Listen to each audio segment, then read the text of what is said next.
sa isang daan, patungo sila sa Salimbay. Grabe, ang mga dito sa Manila. Tapos napaka-pulili, di ba? Kaya nga, sobrang init dito sa ng party mo. Saan kayo pwedeng itapon ng basura? Parang, Ano ba yung Teddy?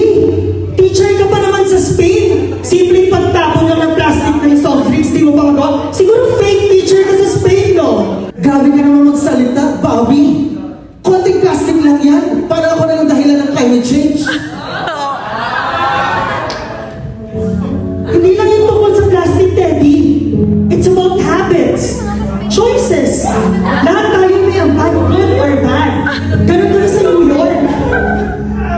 Wow! Eh, ikaw, akala mo perfect ka? Eh, nakukuha ka lang naman ang like Bobby ng Save the Earth. Climate justice now. Alam mo naman, Eco Warrior, eh, keyboard warrior ka lang din naman. Ang kailangan natin ay action, hindi long caption sa FB. Pero Alex, bakit parang galit ka? Bakit kasalanan ko? Parang kasalanan ko. At least I'm trying. Hindi ako nagbubulag-bulagan. Uy! Away kayo ng away dyan. Ang init-init na nga. Nandito na pala si Mama. Sorry, Gabi. Sorry, Gabi.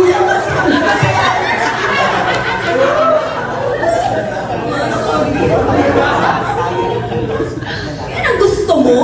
Kami yung mag-adjust. Parang kasalanan pa namin yung nangyayari sa bundok. Hindi kasalanan, Alex. Responsibilidad. Hindi lang gobyerno, hindi lang corporations. Tayo rin. Ganun kasi kami sa New York. Madaling sabihin yan, Bobby. Pero kung kapag wala ka ng option, kung ano lang yung available, yun na.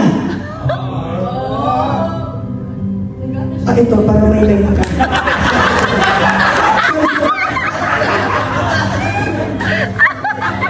Alam ko mahirap. Pero hindi pwede isas na lang lagi. Kahit palit ka magbabago, di mo man lang magawa para sa pamilya na to, para sa henerasyon natin. Iba na ata yun. Iba na yan.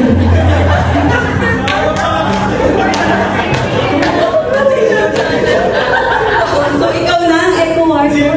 Ikaw na ang Bisaya ng mundo. Dito naman tayo. Alam mo, Alex, don't give comments about my personal life because I don't give comments about yours. Ang point dito ay hindi ko kailangan iligtas mag-isa yung mundo. Isama ko na kaya siya.